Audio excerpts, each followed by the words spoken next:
The aim of the Researcher Awareness Work Package is to bring to bear on the HBP the results of the SP that deals with ethics in society.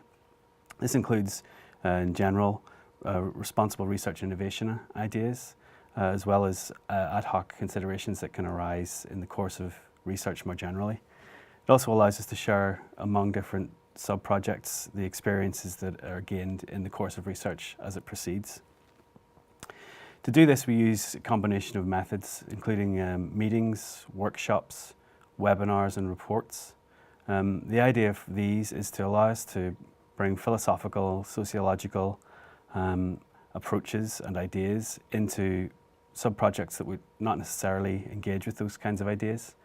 It allows us to use reflective methodologies that allow to think outside of normal approaches to the work. And these are going to be used throughout the ensuing research to ground the programme of researcher awareness. The benefits to the HBP as a whole include the idea that this legitimizes the research in the eyes of stakeholders such as the public, who ultimately fund the project. So whenever we bring to bear sociological concerns, for instance, this allows us to say that we're reflecting the opinions of the public for whom the project is ultimately carried out. As well as that, it builds capacity in researchers, so it allows reflective thought and approaches that, again, aren't necessarily part of the normal training that you would receive in, for instance, neurorobotics or neuroscience. The plan for us to bring forward this part of the project includes engaging in the workshops and webinars that have already been mentioned. These are going to be on topics that arise according to different opinions published by SP12. So for instance, we already have one on data protection, which is going to be grounding a series of workshops and webinars on that topic. In the future, we'll deal with dual use and other such emerging ethical and social areas. Again, this allows a chance to reflect, and it gives a chance for researchers in all sorts of fields to go beyond mere compliance, which is something that the European Commission values a lot. When we just do compliance, that's necessary, it's part of the funding agreement. But what we really are expected to do, especially as a flagship, is to go beyond that and set good practice.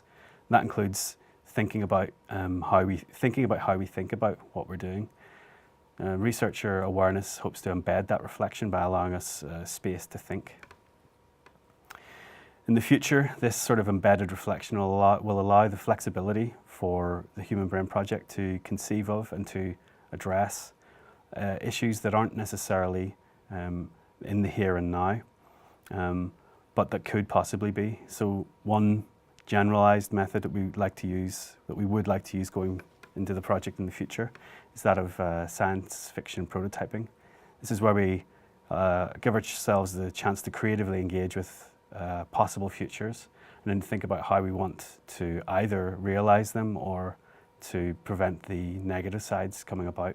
So if we imagine a future of sentient robots, we want to think about now how we would stop that being a dystopia and how we would promote that being more of a, if not utopian, at least very positive experience for us. So the program is ultimately by SP12 based on our research, and it's for the HBP as a whole, allowing us to close a loop between reflection and research on the non-strictly lab-based techniques and allow us to bring those to bear on the research as a whole.